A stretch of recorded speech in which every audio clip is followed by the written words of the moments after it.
Спортстан. Ержан Мукаш. Ассаламу алейкум, ардақты ағайын, армысыздар Алла жұртың арқылы азаматтары, бармысыздар бір тұтас қазақ елінің игі жақсылары. Аса қадірменді спорт сүйер қауым, сіздерді мына бүгінгі біздің Ержан Мукаштың Спортстан подкастына қош келдіңіз дегім келеді. Приветствую вас, дорогие друзья, уважаемые любители спорта. Мы вас рады видеть у нас на спортивном подкасте Ержана Мукаш на канале Спортстан. И, дорогие друзья, сегодняшняя тема нашей беседы следующая. Совершенно недавно возник скандал, очередной допинговый скандал, связанный, к сожалению, опять с нашими тяжелоатлетами. Больше года назад Ниджата Рахимова, олимпийского чемпиона, заслуженного мастера спорта, обвинили в подмене анализов. И буквально недавно было принято решение Международным союзом тяжелой атлетики о том, что эти обвинения подтверждены и что у Ниджата Рахимова отбирают звание олимпийского чемпиона. После этого еще один возник скандал, когда были, скажем так, уличены в применении допинга тоже. Это 6 тяжелоатлетов, представляющих нашу Алматинскую область. То есть эта проблема не нова, эта проблема у нас уже давно существует. И сегодняшний подкаст, сегодняшняя программа посвящена именно тому, чтобы мы попытаемся с гостями разобраться в этой ситуации. Почему такая ситуация возникла? И какие необходимо надо нам сейчас сделать выводы, чтобы в будущем, впредь, уже такие скандалы не повторялись, и нам, казахстанцам, не пришлось бы краснеть за такие допинг-скандалы. Так что, друзья, добро пожаловать на подкаст «Спортстан», и позвольте представить вам сегодня наших гостей. Помогать сегодня мне разбираться в этой ситуации будет мой коллега, известный спортивный журналист Сергей Райлян. Здравствуйте. Добро пожаловать. И в прямом смысле сегодня у нас в гостях, я вот лично так считаю, это гордость страны, гордость нации. Несмотря на то, что были допинговые скандалы, и мое мнение разделяют многие казахстанцы, все равно для нас это чемпионы. Для нас это люди, которые поднимали флаг, люди, благодаря усилиям, трудам и пролитому поту и крови, благодаря их труду, все-таки знамя Казахстана поднималось высоко и звучал гимн. Сегодня у нас в гостях, для меня лично, олимпийский чемпион, 4-кратный чемпион мира, многократный рекордсмен мира, да и просто замечательный человек, заслуженный мастер спорта Казахстана Илья Ильин. Здравствуйте всем, спасибо, Ержан, очень добро пожаловать. Благодарю тебя. Да, и еще наш гость, также заслуженный мастер спорта, также человек, который дал нам повод, прекрасные, четкие, положительные эмоции, когда мы радовались, когда он победил в Рио-де-Жанейро и поднялся на высшую ступень пьедестала, чемпион мира, заслуженный мастер спорта Ниджат Рахимов. Здравствуйте. Здравствуйте, добро пожаловать. Ребята, спасибо большое, что откликнулись на предложение пообщаться и осветить эту тему, потому что эта тема очень, как я и говорил вначале, не нова, она актуальна, она на поверхности. И вот, я думаю, в течение нашей беседы мы попытаемся разобраться в причинах и, может быть, даже какие-то пути, исходя из выводов, пути выхода из этого решения мы найдем. И первый вопрос у меня Ниджату. Как я говорил, Ниджат, обвинения в вашу сторону о подмене анализов прозвучали больше года назад, но решение было принято совершенно недавно о том, что вас лишили звания олимпийского чемпиона и у вас отобрали золотую медаль. Безусловно, это неприятный факт, и вы сейчас впервые даете свой комментарий, интервью. Прокомментируйте, пожалуйста, что вы почувствовали тогда и что у вас на душе. Получается, меня в 2021 году отстранили. Вот, я на сборах был. Конечно, неприятно было этого слушать. Я поехал домой. Вот. Ждал решения, что будет все нормально. То есть, я знаю, что наша федерация, наша тяжелоатлетка всегда будет меня поддерживать. Вот. Из-за этого у меня такое, как бы, всегда было, у меня был дух и такой всегда настроение. Поддерживает, да? Настроение никогда не падал. Нормально всегда были. Всегда со мной были связи. Вот так. А сейчас решение вышел. Сейчас еще раз до сих пор поддерживает меня. Как бы апелляцию сейчас будем подавать. Федерация будет подавать, да? Да, апелляцию будем подавать. Вот. И посмотрим. Угу.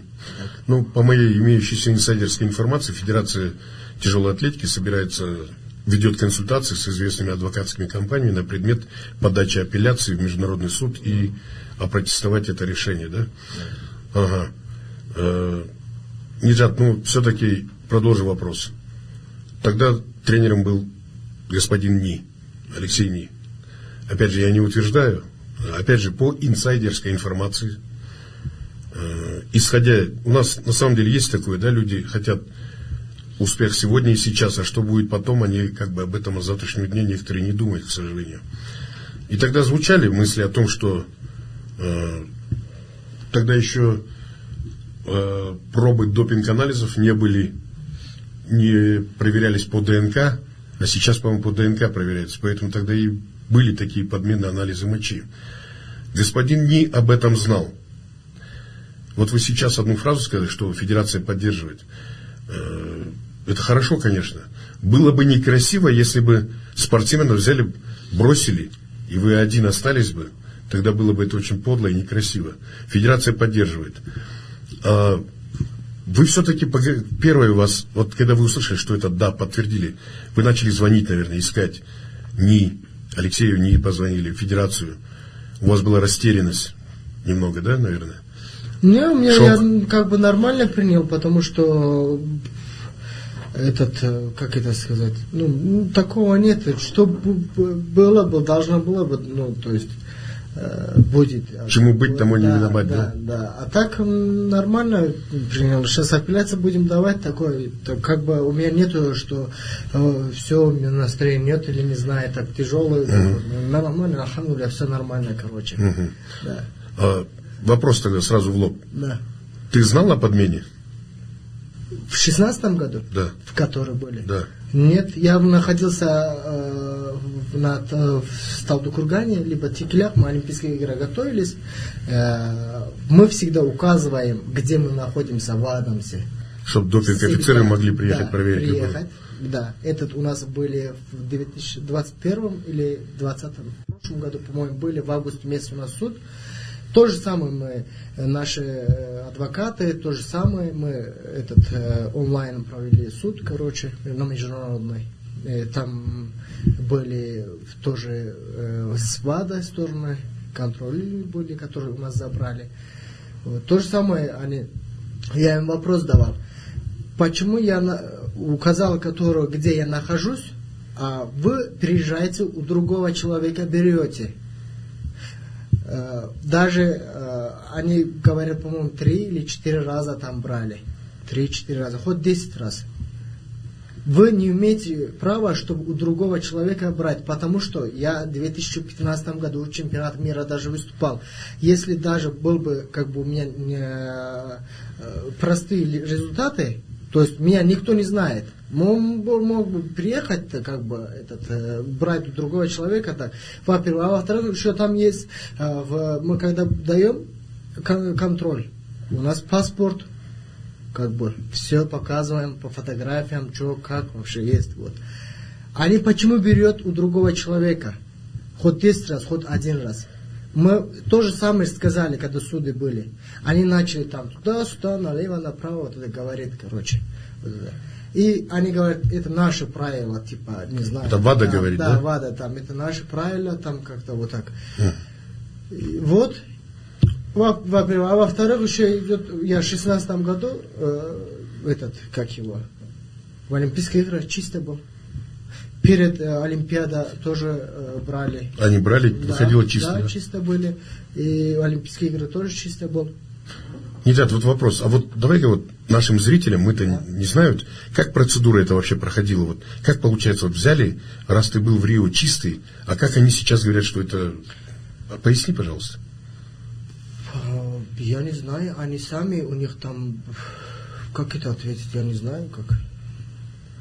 Вот вы отработали. Да. Потом сразу после выступления вы идете в допинг-контроль и сдаете мочу. Да, сразу же. Сразу сдал, отдал. Спускаемся, даже медаль одел, Да, и все. сразу в сопровождении допинг-офицера Да, идете в допинг-контроль. сразу же, да. В присутствии допинг-контроля, извините, вы туда наливаете, да, отдаете. Да. А как тогда подмена? До этого, который Это вот были. ВАДА говорит, что подмена была Вот именно. до этого. До этого, который у нас брали здесь. А. Получается, они прилетают сюда. В 15 году. В 16 году. До перед Олимпиады. Олимпиадой, да. До Перед Олимпиадой. перед да. Олимпиадой. Они прилетают сюда свои. Мы указываем, например, мы находимся, например, в Алмате или в России. Да. Вот так. Даже хоть в Америке даже мы находимся на сборах, они должны туда приехать. Да. И то же самое, я находился в Талдыкургане, либо точно не помню, там есть все. Талдыки, либо в Тиклях. У нас были подготовка на Олимпийские игры. Они приехали, по-моему, в Алмате, брали у другого человека и улетели. Не у тебя? Нет, не у меня другого человека брали. Так. Да, вот. И все. Потом, вот, в 16 году, мы когда в Олимпиаду улетаем, перед этого тоже мы сдаем анализы. Официально, как вода. На ВАДу отправляем, короче. И там чистые. Это прямо перед Олимпиадой? Да, чистые. Потом на Олимпиаду в Рио улетаем, там тоже, после соревнования, тоже сдаю. Тоже чистые. По-моему, в 17 или 18 году тоже я выступал в чемпионат мира. Там тоже я сдавал анализы, там тоже чистые. А почему именно в Олимпийских играх в Токио остался примерно буквально 8-9 месяцев, меня взяли и отстранили? Да, вопросов много. Как вы думаете, кому это надо? Я думаю, им, что я мешаю или что, на ВАДА, то есть международное, или не знаю я вообще, почему им. Это не только со мной первый раз такое. Они всегда, в другой даже странах такой же, что именно тяжелая атлетика. Они берут там, отстраняют там, или допинг попал, или не знают, что, как вот так начинается. Я не знаю это, как сказать. Да. Понятно. Ну, уважаемый телезритель. Коротко сказать, извините, пожалуйста, коротко сказать, что они хотят, то и делают, как бы, и говорят, это наше правило. Мы хотели, все делаем вот так, а так это нет дальше уже. Спортстан. Ержан Мукаш. Да, уважаемые зрители, буквально маленькая ремарка, пояснение. ВАДА – это международная организация, антидопинговое агентство, которое контролирует оборот допинга и проверяет спортсменов из спорта высших достижений. ВАДА – это противоречивое агентство, которое...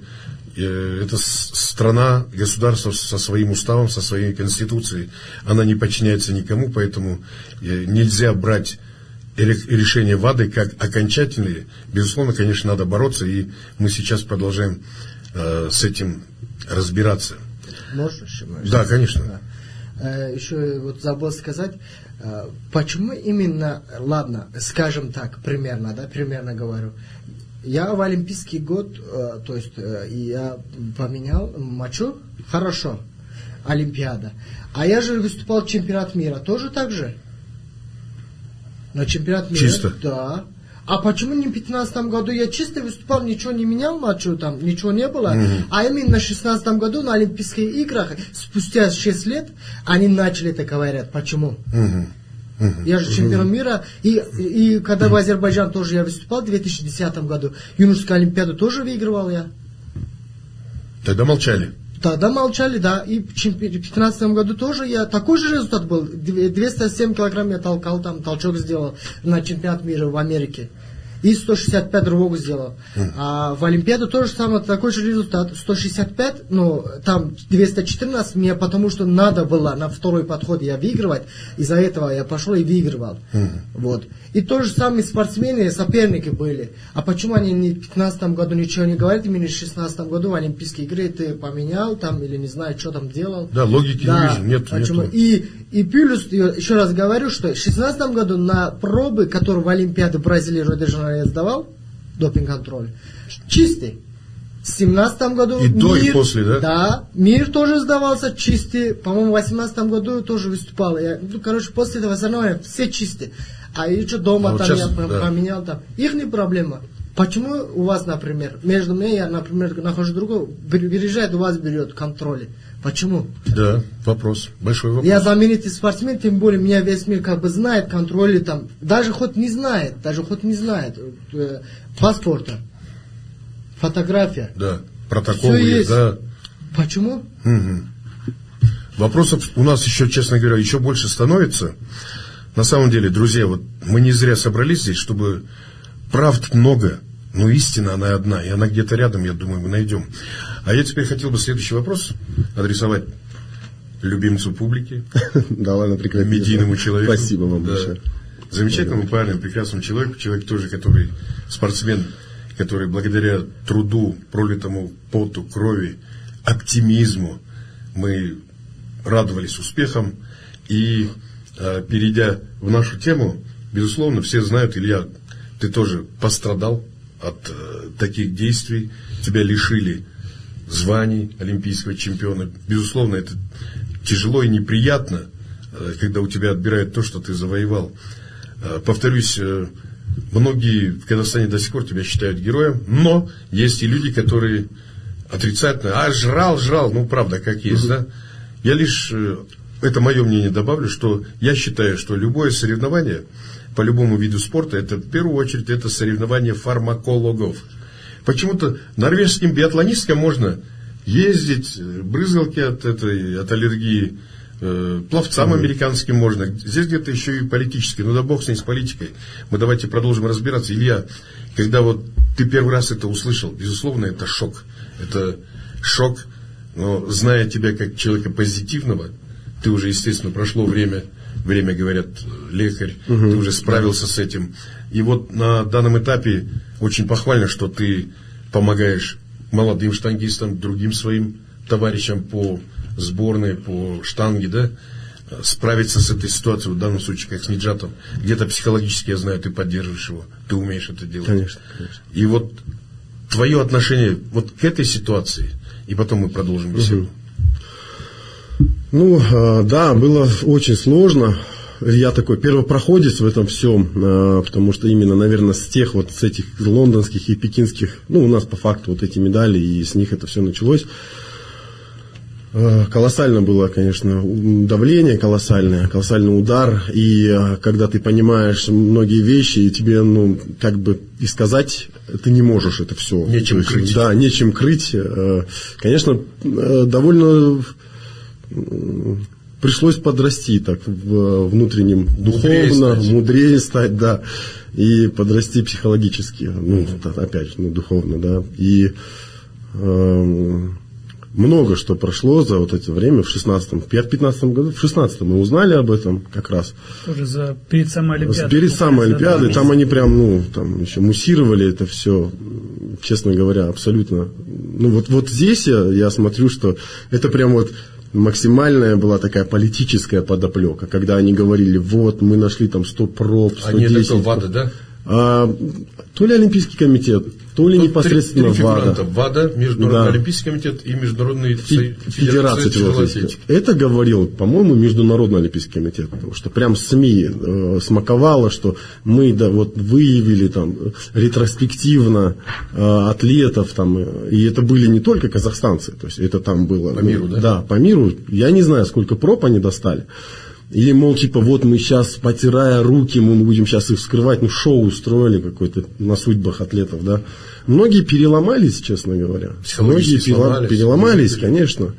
И вот это все вот вскрыли, да, вот, и, ну, сделали негатив только спорту, тому виду спорта, в котором там непосредственно. Это было там, ну, борьба, там очень много было залетов. И я вот думал, ну, зачем это так? Ну, то есть, вот, такие человеческие вопросы были у меня. Ну, слушайте, если вы вот вскрыли всех, ну, то вот эти вот, ну, там, кого-то, ну, почему вы не вскрыли тогда там других, ну, еще ребят? Почему вы не вскрыли 2004 год? Зачем вы сделали именно точечно? Целенаправленно. Целенаправленно. Я вот этого до сих пор не понимаю. Ну, как бы, не то, что не понимаю. Не хочу понимать этого, да. Почему? Мы тем более, так скажем, все друг друга знаем. все друг друга понимаем, да. И когда, ну, то есть наш отец, Мировой Олимпийский комитет, забирает медали, играя, ну, там, создавая, ну, там, как это, правила, создавая правила, которые мы... удобные им. Ну, мы играем в эти правила. Вы принимаете? Но эти правила, да, там, они начинаются вот прям сегодня меняться, да, и ты просто, ну, уже ничего не можешь делать, это, ну, игра в одни ворота. И, к сожалению, смысл спорта в какой-то степени теряется. Ситиус, Алтиус, Фортиус, да, выше, сильнее, быстрее, хитрее, получается, богаче, экономически сильнее, политически сильнее, получается. Давайте вот так тогда назовем Олимпийские игры, да, то есть они вот это. И, опять же, Ержан, да, я с вами согласен, что спорт, олимпийский спорт уже давно ушел быть, ну, то есть ушел с тех вот исторических и то показателей. И то в то время даже, ну, медицина, фармакология, она шла в ногу со временем, и спорт это как, ну, такой лаборатория такая человеческая была. И сейчас она является. Где тестируют. Где, допустим, один олигарх, там, лекарство от сердца, там, ну, от порога сердца, да, грубо говоря.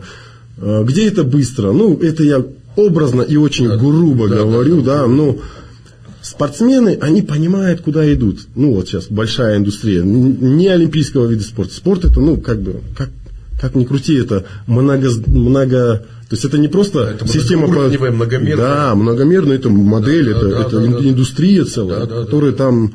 Отрасль. Где миллиарды долларов. Да, конечно. И, к сожалению, или к радости, мир туда идет. Вот как сейчас мир идет куда-то, да, катится вверх-вниз, посередине, но он катится. И спортивная индустрия идет туда. И, к сожалению, вот кто в этом связан, то есть это, ну, как бы... сталкивается с негативными вот этими последствиями этого всего.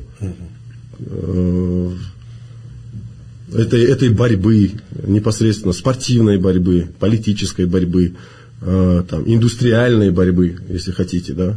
Опять же, не хочу опять же пальцем прям показывать на кого-то, это не мое, и тут надо смотреть системно, потому что системно, да. Взглядом. Да. Кто?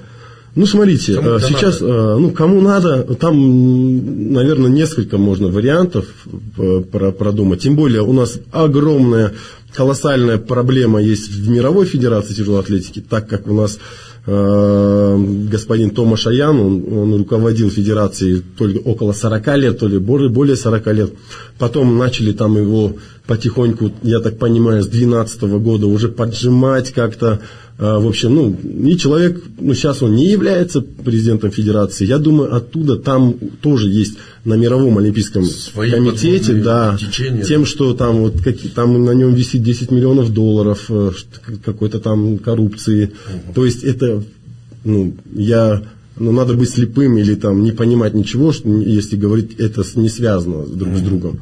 По-любому это наверное, связано, скорее всего. Возможно, это одна из причин. Да. Потом США и Россия, это спорт, история спорта. В 50-х годах США была сильнейшая сборная Америки и мира в тяжелой атлетике. Потом туда зашел Советский Союз, и они начали очень сильно, потеряли позиции Америки. Биться начали. Да. И Советский Союз сместил.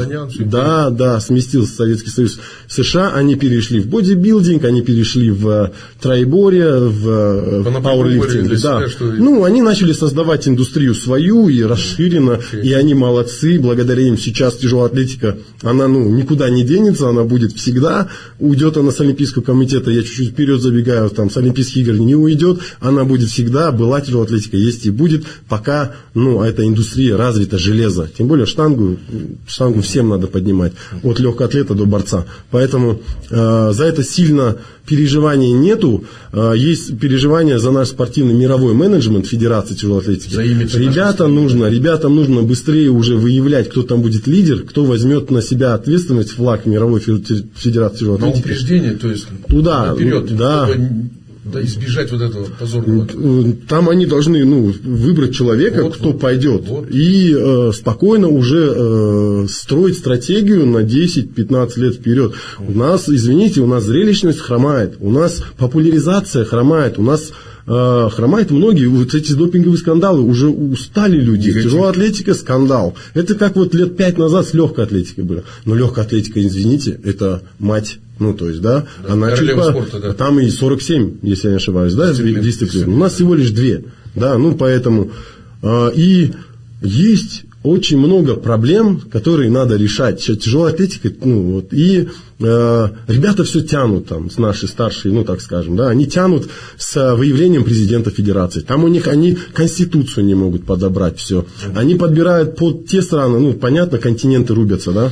Они подбирают под те страны, у кого много залетов. Вот смотрите, залет, например, Россия, Казахстан, Азербайджан. То есть, вот эти ребята, там, Азия, Европа, да, есть потом еще, старая Азия, Европа, наша. Это Италия, Испания, Франция неплохо поднимает. Есть США, который очень хочет взять за это. И вот они, еще арабы есть, ребята. Неплохо, первый олимпийский чемпион Катар, Меса Хассон, я не помню длинное его имя. Вот. Сейчас мысль потерял. И вот, они борются. Они сейчас делают конституцию, там одни подбирают конституцию так, чтобы, допустим, у кого есть в стране залет, 6 залетов по жизни, каких ни было, те не выставляют своего президента федерации. То есть, понимаете, да? Те говорят, ребят, как это так? Так не делается, залеты были, мы деньги платили, штрафы отдавали, все отсидели. Все, давайте теперь, не будем прям совсем уже смешивать. Те говорят, давай дальше думать. И это все оттягивается, понимаете? А система не меняется. Она только становится грубее, топорнее, хуже. А у кого есть четкие, вот сейчас внимательно, четкие поставленные задачи, это есть страны, которые четко поставленные задачи, как раньше в Советском Союзе было. Вот они четко вырабатывают свои задачи. Прям они работают на историю. Допустим, да. У нас есть, у Казахстана четко поставленные задачи? Пока сейчас у нас четко задачи поставленные, мы сейчас сохранить хотим. Сохранить то, что мы вырастили. Да, у нас есть, опять же, на фоне вот этих скандалов, есть свои скандалы. Мы поделились на 2 группировки, грубо говоря, да. Те хотят против, те, также против, фамилии не буду говорить, против тех.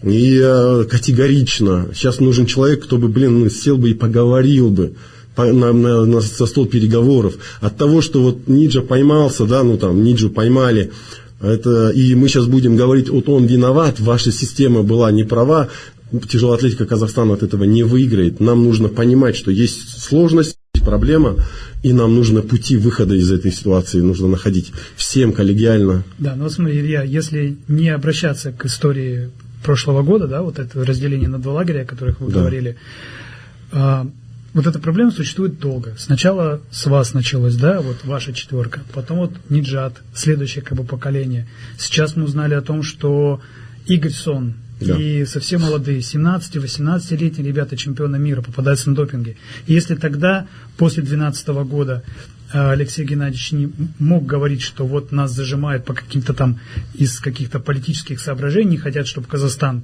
был сильным, но мы уже пропустили чемпионат мира, мы выступали ограниченным составом на Олимпийских играх, и попадаются молодые ребята. Мне кажется, это уже с политикой как-то не связано. Да, я в этом непосредственно, так скажем, котле варюсь сейчас. Мы проводили зум-конференцию, собирали ребят. Я в том числе разговаривал с Сергеем Седовым, спрашивал его мнение. Он говорит, он ко мне первый позвонил. Илюх, как ты думаешь, что делать? Потому что у него и так сложности уже идут. Потом к тебе обратился, потому что ты профессионал в этом деле. Потому что я все это понимаю. Седова же отстранили от работы. Его частично отстранили от работы, потому что за неимением доказательств и состава преступления, мы опять же туда, суицид парень, да, он, его органы расследования провели, сказали, что, он не виновен. Все.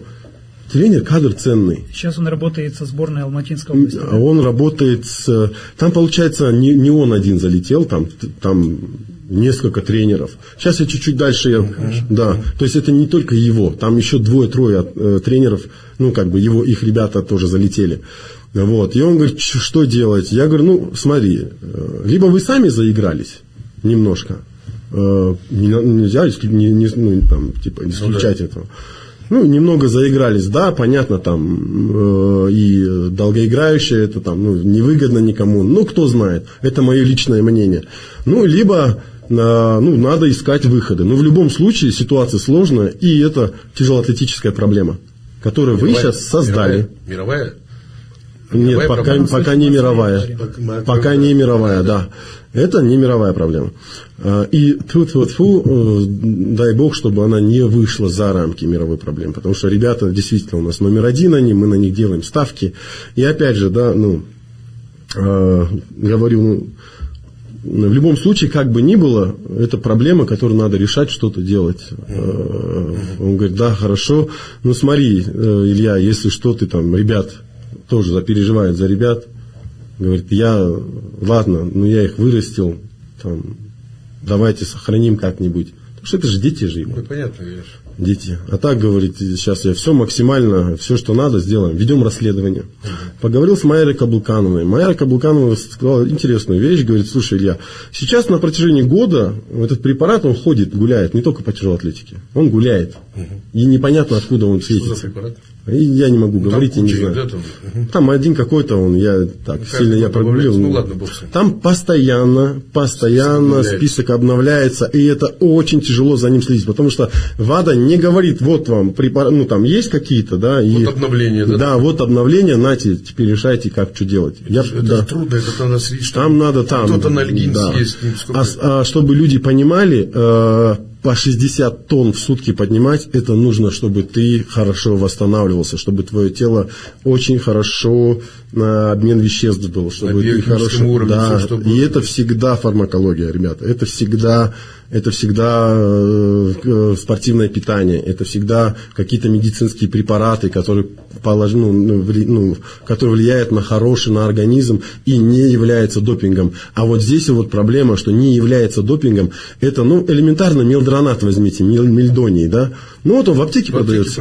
Ну, ребят, ты возьмешь да, он запрещенный. Получается, наши пенсионеры принимают запрещенные препараты. И если... Которые тебя обвинили, кстати, да? Нет, не с медолью, чуть другая. Да. Это нашу, не нашу, а российскую теннисистку Марию Шарапову, обвинили. Да. И таких препаратов, масса, которые продаются просто, ты можешь взять без рецепта. И в том числе, что индустрия фармакологии, она развита, понятно же, полулегально, серый бизнес это.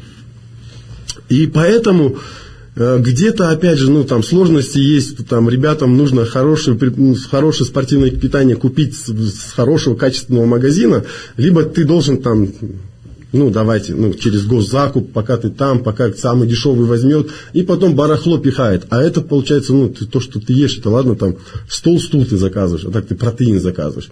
И там нельзя, не надо, чтобы там нужно Синта 6, есть Синта, который он сертифицированный, с магазина, которому он уже со стажем работы, зарекомендованный, оттуда берешь, и ты уже исключаешь эту проблему. А там получается, что тренеры иногда не додали финансирование, либо еще что-то, либо по этой системе, и доходит неправильное спортивное питание. То есть там с добавлением каких-то добавок. То есть по системе госзакупок вы сборные получаете, да? Я что-то слышал, что по системе этой купили, да, ребята. Сейчас опять же, расследование. Сейчас берем этот спортивный, что там, я не знаю, что они принимали, я спросил, они там протеины, аминокислоты, что-то оптимент, что-то такое, в общем. Сейчас будут брать, и лаборатория будет помогать нам, я насколько знаю, мы посмотрим, выявим это все. Есть ли там проблема, да?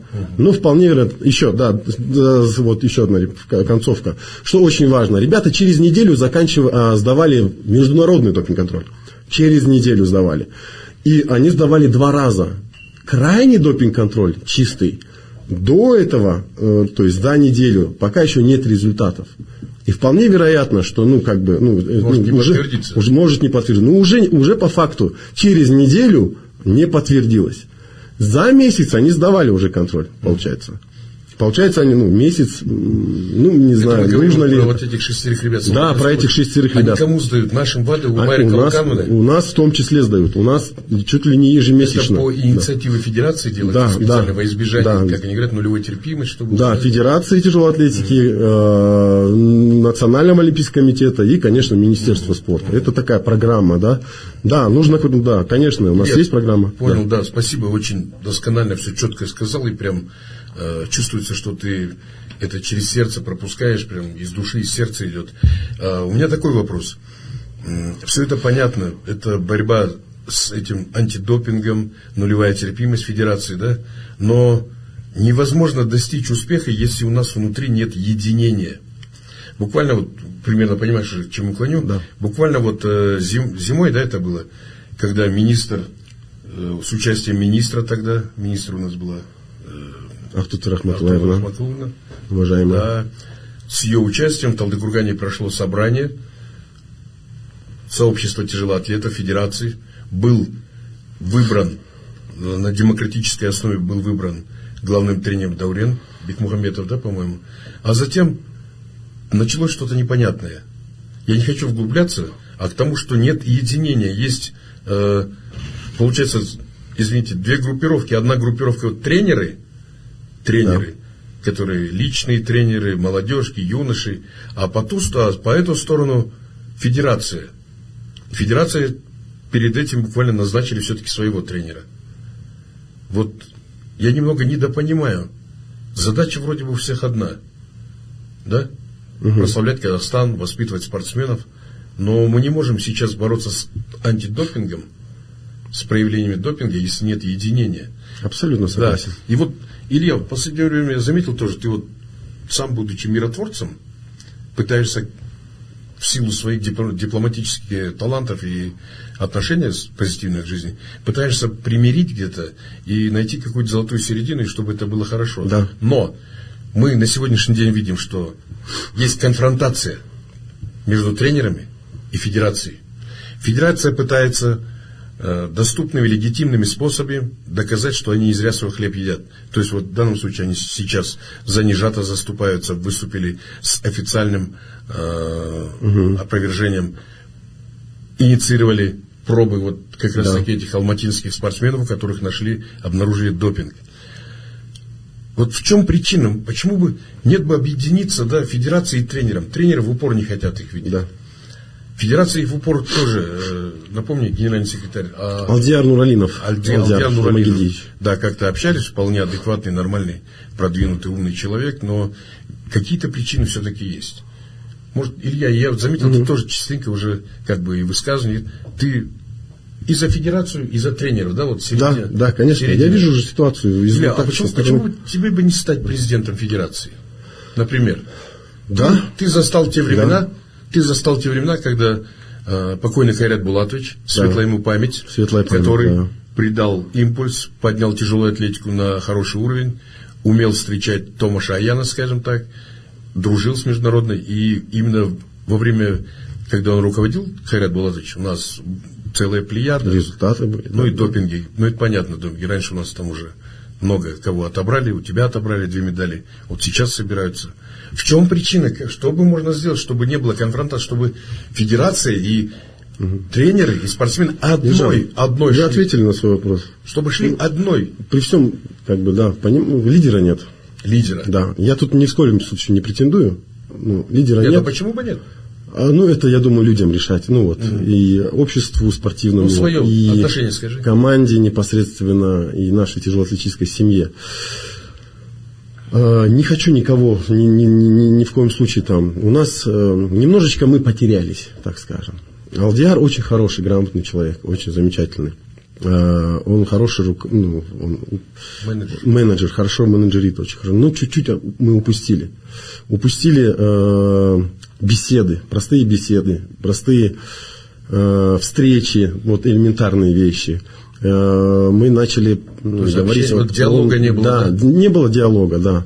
Там были четкие поставленные задачи. Вот у нас есть задача, надо выиграть. Да. Законсервировали тяжелую атлетику немножечко. Это были ошибки тренеров. Там не только федерация, там тренеры с тренерами. То есть и федерации. То есть вот так. И тренеры с собой там тоже. К сожалению, да. То есть федерация, она как голова же двигается. Ничто Да. человеческое нам не чуждо, и друг другом тоже там. Ну да, там когда-то старые занозы, кто-то Старая кому-то волна, там не новая додал, волна, кому-то вспомнили. передал.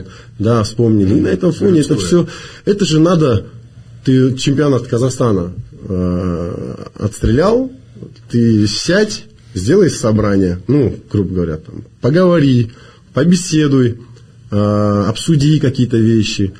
Внутри в ситуации, как дома, мне кажется, вот такие элементарные вопросы, как в регионах дела То есть обстоят. это должна быть семья. Это должна, да, тяжелоатлетическая. Семья, Вот Аян, да, по-моему, господин Аян, да, вот он 40 лет, я же под его руководством тоже, да. Мне нравилось, когда он говорил, мы семья тяжелоатлетическая. И вот он, руководил 40 лет. Даже я Мало косали, да, значит, я не читал это. кривали, но он всегда говорил, мы семья. Мне это так нравилось. И вот Так, было бы неплохо, если бы это на самом деле проецировать на нашу внутреннюю, чтобы у нас действительно семья была. Да, я согласен. И сейчас я максимально подключаюсь, потому что уже трансформировался уже на определенно большее количество процентов в спортивного менеджера. Я со стороны вижу уже свою карьеру, то есть карьеру ребят, карьеру, то есть и спорт в целом. Модель ситуации есть. Да, конечно, я уже вижу со стороны. Я предлагаю сейчас перейти опять к Конечно. Ниджату, потом мы вернемся к тебе еще, да? Да, конечно. Сейчас вот этот вопрос обязательно еще. Хорошо. Ниджат, у Сергея, по-моему, есть вопросы к Ниджату тоже. Это я все говорю. Да, 8 лет дисквалификация, это очень большой срок. Вам сейчас 28 уже, правильно? То есть это вам будет 36. Вы уже как-то для себя настроились на то, что эта карьера ваша может завершиться спортивной? Да. Плюс еще такой вопрос. В тяжелой атлетике постоянно, каждый год возникают вот эти допинговые случаи или нарушение допингового законодательства, скажем так.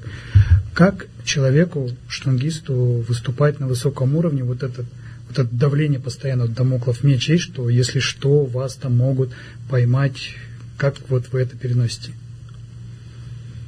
Вопрос не понял. Так четко не понял. Перефразируешь? Да.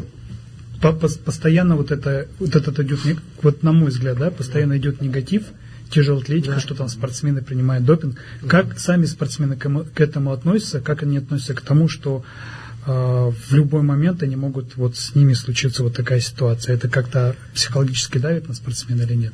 А почему в Олимпиаде сколько странах выступает? 200. 189, около 200. Хоть 100. Почему именно в России, Казахстан, а почему не Америка, их спортсмены? Почему всегда наши, Storm Чудесенги, почему? Интересно. Когда вы меняли гражданство азербайджанское, Да. на другое, вы вполне могли пойти в сборную США. Мне предлагали, Хустину предлагали. Но мне. пока я читал только про Грузию, а про США была такая информация? Да, Хустин была, потому что я сюда приехал из-за инвесторов. Он готовил 8-9 олимпийских чемпионов. Лейлин, Зульфиджин, Шамлос. И раньше. Легенда. Из-за него приехал. А я мог бы поехать, мне предлагали. Да, в Америку США, в предлагали, Грузию, да. Вот. И еще добавить хочу, что мы до этого с вами общались. Хочу добавить, что почему они один раз говорили же, контролеры приехали, один раз, например, брали, а почему постоянно у ВАДА такое есть, у них правило. Если спортсмен один раз нету местоположения, у них есть предупреждение. Да, есть такое. Второй раз Страйк. все. А почему у меня 4 раза тогда? 4 раза они брали у другого постоянного человека, там не предупреждали, ничего не делали. Потому что они считали, что это вы. Поэтому предупреждения Через вам 6 и не лет было. вспомнили, что это не я, да, оказывается. Даже? Да, вопрос, большой вопрос. Слушаешь. Большой вопрос. И Да. еще такой вопрос. если у вас было нарушение антидопингового законодательства в 2016 году, да, а потом все было чисто, почему пошла информация, что у вас с 2016 года до 2021 все результаты аннулируются? Их правила. И еще даже хочу, они, если в 2016 году попал, примерно, да, в 2016 году, они 8 лет должны, я так думаю, считать. А они мои олимпийские медали забирают, плюс с 2021 года считает на 8 лет. Если олимпийские медали забирают, пускай тогда с 2016 года, пускай считает. Да, это вопрос, насколько я знаю, в вашем случае, да, и в случае с Зульфией, с Майей, отчет же начинался с 2012 года, а не 16 года. Да. Они просто хотят, чтобы олимпийские медали забрать. Не, с 16-го. 16-го начиналось. Да, 16-го. В 18-м, по-моему, в декабре или в июне я уже мог выступать. А там, по-моему, там как-то субъективно они... Вот, я только хотел сказать, я человек немного как бы далекий от тяжелой атлетики, но близкий к спорту, но присутствует некая субъективность, избирательность, выборочно они выбирают страну, выборно выбирают, правильно я сейчас сказал, почему не США, почему нет, хотя все знают случаи, что биатлонисты норвежские без этих бегать не могут, пловцы американские тоже не могут. А им ничего не говорится, они завоюют по 5-6 медалей. Здесь, на самом деле, вопросов очень много. И ВАДА, я повторю, я ни в коем случае не оправдываю никого из спортсменов, но попались. Честь и хвала федерации, что они обязаны заступаться, впрягаться за вас. Потому что здесь на кон ставится имидж страны, имидж флага, статус страны. Не просто определенно только Ниджата или Ильина, а именно всей страны. А страна это мы, страна это народ. Поэтому, конечно, посмотрим. Но у ВАДА, это уже личное мое мнение, у ВАДА, конечно же, судя по тому, что я вижу и читаю, у них однобоко чуть относятся.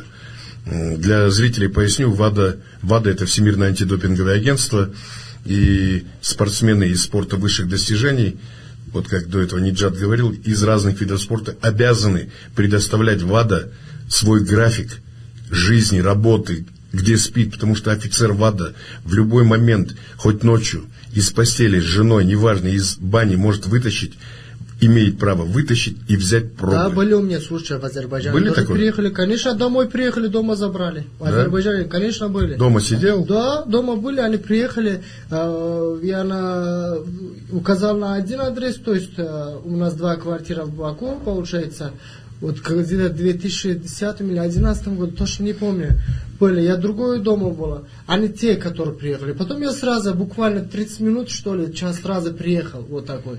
А даже я не приеду, они могут предупреждение делать. То есть нету на месте это человек, правильно же?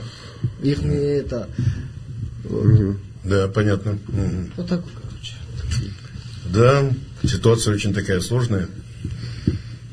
Конечно, мне лично приходят в голову разные мысли. Ну, в первую очередь, опять же, политика включается. Это очень важно там, наверху, как страна. Но, тем не менее, факт есть факт. Спалили, скажем так, поймали казахстанских тяжелоатлетов. И даже где-то, вот я разговаривал с международными специалистами, даже уже такое мнение есть, казахстанская тяжелоатлет, жрут. И обидно и неприятно. Вот, Илья, тогда, когда у тебя отобрали эти 2 золотые медали, у тебя и деньги, да, по-моему, заставили вернуть тогда или как? Нет, деньги не заставили вернуть, так как... Призовые квартиры? Нет, ничего, все осталось. Государство оставило? Да, при мне государство оставило. Я тогда ответил на этот вопрос так, что если закон, если страна скажет, верни, я буду возвращать. Но мне люди, народ и закон наш казахстанский сказал, что возвращать ничего не надо, ты сделал все, что мог. Ты заслужил.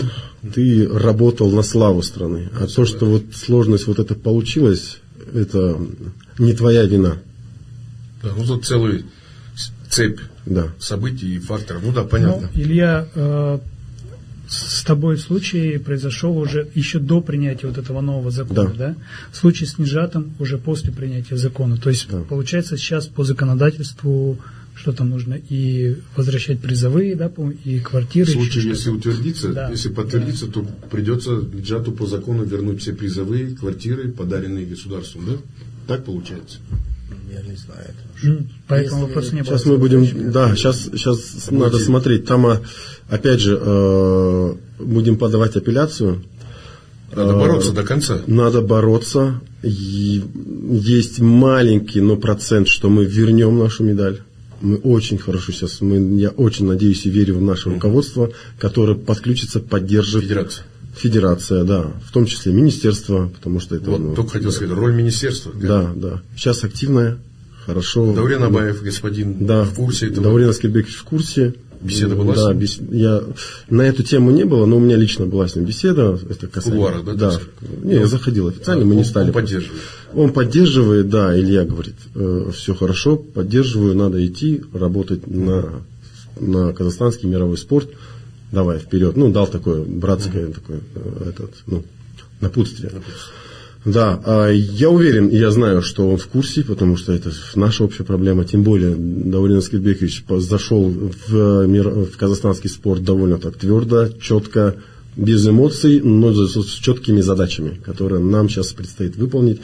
И мне очень приятно, что полгода, что у нас уже Даурен Аскербекович, и что у него четкие задачи есть, и которые хочется работать и двигаться. Я хочу работать в одной системе, двигаться и развиваться. А вот, Илья, сразу каверзный вопрос такой. Было время, когда ты с Алексеем Ни, у вас прям как кошка с собакой. Там он прям против тебя шел, что и о стипендиях, вы прям это грызлись. А глядя, как сейчас, вы там в обнимочку как бы... не в обнимочку. Мы просто... Причина в чем? Метаморфоза такая. Да, смотрите, просто я, во-первых, расту. И вижу ситуацию уже, с нескольких сторон. Не над ситуацией, да? Уже да, я уже я понимаю, что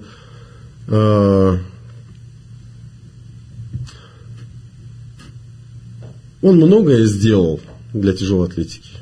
Он гениальный менеджер. Он Берни Эклстоун, казахстанский, тяжелой атлетики. Такого менеджера в мире на пальцах. Да, были промахи, есть промахи. Да, его сейчас полмира не любит. Да, он делал эти яркие победы. И в том числе он часть вот этого всего нашего казахстанского скандала. Я как ребятам, тренерам сказал в Кустанае, от того, что мы закрываем глаза, что его нет, он все равно есть. Плохой он, хороший, он есть, ребята. И он играет огромную роль в тяжелой атлетике. И дай Бог, чтобы он играл положительную роль.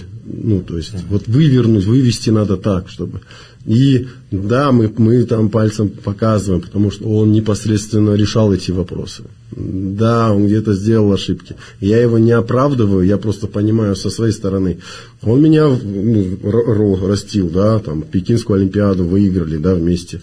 И от того, что там, по ту сторону баррикад, мы делали одну работу. Вы помните чемпионат мира Алматы? Конечно. Эмоции, мега эмоции. Это же в истории мы второе место в зале заняли. Я вот это видео смотрю. Китайцев чуть не обошли. Я видео это смотрю. Честно, у меня комок горло аж, прям как ты выходишь, как вот этот поклон, флаг. Да. Прям пересматриваю, это на самом деле достойно. Это величайшая победа нашей страны. И мы сделали, это был когда? Не Алексей во главе одной сборной. Илья и Ержас. Толик, были в Хайрат Булат? Нет, это был уже Жанат Рашидович. И Жанат Рашидович выполнял колоссальную, огромную роль. Тусупеков. Да, в лице лидера. Ныне он же президент. Да, нине сейчас он. Да. Я сказал давеча, лидера нету. Почему? Потому что Жанат Рашидович немножко отошел от дел в последнее время. Не знаю почему. И нам острая нехватка, чтобы нам нужен руководитель. Сейчас мы работаем над тем, чтобы... Я бы хотел, чтобы Жанат Рашидович... Да. А вот я, извини, перебью, вернусь к тому вопросу, который задал. Сейчас идет такая тенденция, что Национальная Федерация приходят люди из того вида спорта, да, где они были. В дзюдо вот временно, пусть даже сейчас избрали это Асхата Житкеева, да. Вот опять же, Жанат, я его хорошо знаю, Жанат Тусупеков, хороший менеджер, хороший человек, чаяние, душ. У него тоже свои какие-то, не буду говорить здесь, причины, там понятно, да. А может быть, тут, следуя этой тенденции, может, необходимо нам избрать президентом Федерации или Ильина спортсмена, который знает чаяние спортсменов, знает, из чего кушать, что кушать, где спать. Да, я понимаю, да. Вот ты как, ладно, ты скромный парень, я знаю, ты бы не стал, да, бить себя в грудь, но если, допустим, общественность скажет, давайте выберем. Не, Жан, я скажу так, у меня есть определенная программа, которую я готов, внедрить. Клянусь, не знал, не пиарюсь, честно. Да, внедрить тяжелую атлетику, потому что я уже такой план создал, стратегию дальнейшего действия своего. Ясное дело, я в Музайдене долго не просижу, так сказать, потому что мне надо идти дальше, расти, вот тяжелая атлетика. И, конечно же, нужно развивать от мала до велика штангистов, и не только, кто связан с железными видами спорта. Фитнес-индустрия. Там колоссально. И вот я стратегию выстраиваю сейчас. Вот по сеть каждый день дневной работы. Это Академия Ильи Ильина, это в регионах, это непосредственно в Нур-Султане. У нас нету центральной базы в Нур-Султане. Вот это, даже вот, то есть... ЛАСК есть, это легкоатлетический центр, хорошо. Каска есть, велотрек. Чик-пижик есть, тяжелая атлетика. Да, у нас хоккей, барыс, футбол есть. А у тяжелой атлетики нету. Я этот вопрос поднял, поднимаю, хожу. У меня есть уже наработки, видение, да. Почему в столице мы не развиваем? Почему 5-10 лет назад, когда я выступал, мы не могли это сделать. Это тогда была самая актуалка. И сейчас еще актуальность не пропала. Но все равно на лидирующих позициях медали приносим. Да, ребят, еще так скажу. Если ты наверху, то есть если ты делаешь победы, то и поражения, то есть, если ты делаешь медали, то и залеты, к сожалению. И недоброжелателей больше. Да, это такая чаша весов. И штангисты, конечно, по факту мы бокс и тяжелая атлетика, мы вот так на уровне. Потом в боксе там тоже сложностей хватает своих, но там свои детали. Да, я говорил о программе, которую я разрабатываю сейчас. И, конечно, это очень хорошо ложится в работу федерации. Мало того, когда мы завершали уже, когда Жанат Рашидович приходил в президенты по федерации, мы, конечно же, серьезно разговаривали о дальнейшем. Тогда еще говорил: Илья, дальше ты спортсмен. На этом наша дружба и наши отношения должны не заканчиваться с тобой. Ты должен дальше перейти. Потому что потенциал есть куда расти, и ты сможешь работать в федерации в лице главы. Постепенно. Кто выбирает президента? Исполком или там конференция? Хороший вопрос тоже. Да, президента выбирают областные федерации. Нет, как все это происходит? Это собирается конференция? Конференция, будет чемпионат Республики Казахстан в Кызылорде. Когда? Буквально через 2 недели. Там как раз соберутся все ребята, все стороны. Весь актив тяжелой атлетики. Весь актив тяжелой атлетики, в том числе все. И там будем делать такое большое, хорошее собрание. Мы будем обсуждать сложные вопросы, проблемы, посмотрим, как это мы сможем решить. Это повестка дня, то есть мы должны как-то маломальски объединиться. В этой повестке дня, конечно, у нас как раз должны быть выборы. То есть, конечно, срок полномочий уже президента истекает. Да, уже истек, да. Вот мы сейчас. А он собирается баллотироваться? Да, вот сейчас вопрос. Я тоже жду какой-то информации. Если Жанат Рашидович остается, я выхожу и говорю: ребята, и тренеры тоже, они за Жаната Рашидовича, за его кандидатуру. Мы спокойно выберем и дальше пойдем. То есть он решает вопросы финансы, поддержка. Да. Я, конечно же, хочу, когда в Кустанае был ЧРК до 20 лет, я уже выставил свою кандидатуру. Ребята, говорю, если не Жанат Рашидович, то я готов. Если так, да? Да, я уже, поддерживаю. Спасибо. Если Жанат Рашидович будет, я в лице вице-президента буду делать работу в регионах, создавать федерацию, работать с функции детьми, генерального то есть, да, секретаря, может. генсек будет Алдияр Нуралинов, а я буду вице-президентом. Тоже да, менеджерская работа. Да. Пока, да, менеджерская работа, я буду это все вот как раз-таки объединять, работать с тренерами, со спортсменами, от мала до велика. Тем более программа Академии Ильи Ильина, это вот программа, над которой я работаю, она как раз очень хорошо ложится под это. Я буду совместно работать.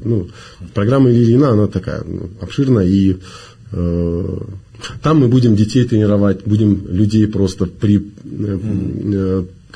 показывать тяжелую атлетику вот с хорошей стороны. Мы будем популяризировать. Да, все правильно, все правильно. Очень и хорошо. выходить в идеале, конечно, на мировой уровень. Потому что имя позволяет, энергия есть, желание есть. И, ребят, я двукратный олимпийский чемпион, третью чуть-чуть не дошел. Да.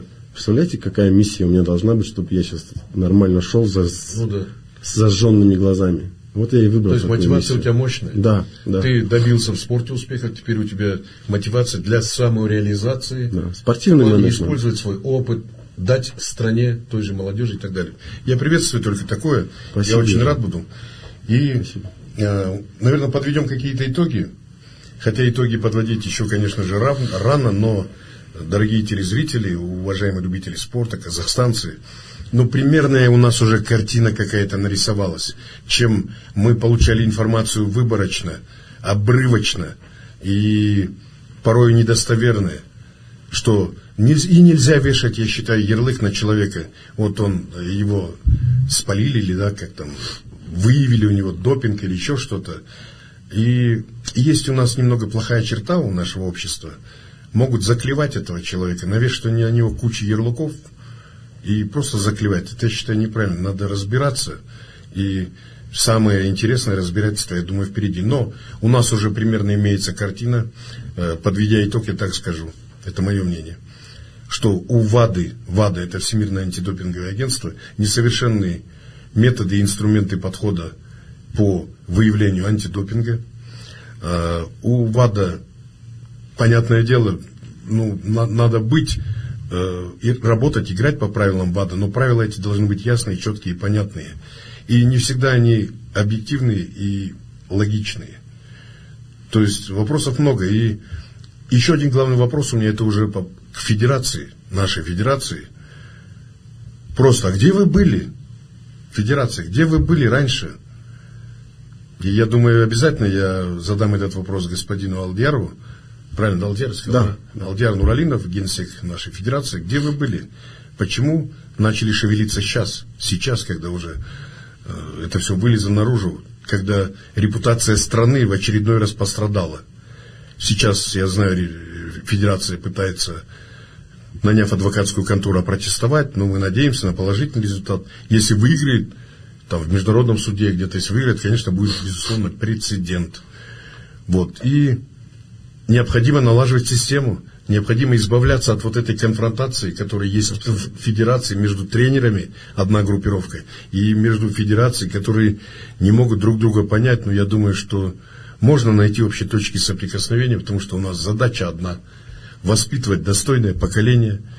Дети это видят, дети это читают, все эти скандалы. Народ простой тоже, который мало имеет информации, считает, жрали, жрут и будут жрать. Да, будут жрать. Весь мир жрет, весь мир ест. Я повторюсь, вначале говорил, что любое соревнование – это турнир фармакологов. Не зря в Китае или в других замораживают анализы, что по прошествии лет все это исправить.